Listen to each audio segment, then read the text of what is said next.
وحضرتك بتتكلم على دكتور محمد مرسي.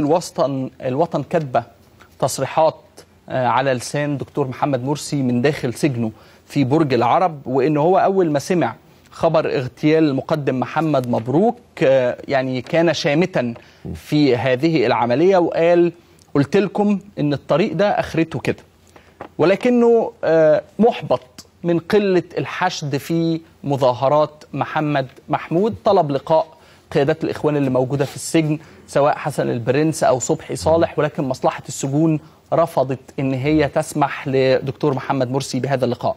السؤال هنا هو كيف أشمت أي من كان في الموت؟ يعني رغم كل الاختلافات الأيديولوجية ما بين المصريين وما بين جماعة الإخوان، محدش بيشمت في أي حد بيتوفى من الإخوان، يبقى هم ليه بيشمتوا في شهداء الشرطة؟ فما بالك بقى إذا كانوا يدعوا أنهم دينيين وليسوا يعني ان هم اسلاميين، فما بالك بقى بدرجه الاستنكار اللي ممكن الواحد ممكن يواجه بيها مثل هذه الحاله من الشماته يعني في الموت يعني.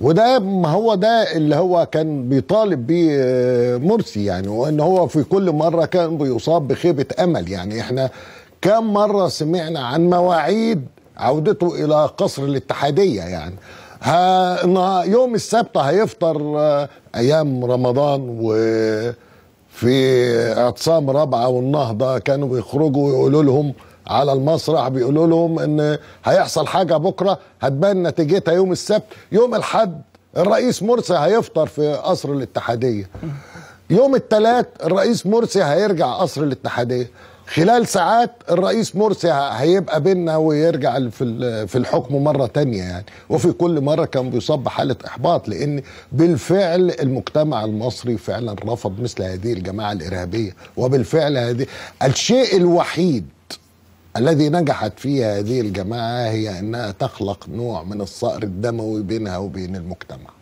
هي الشيء الوحيد الذي نجحت فيه.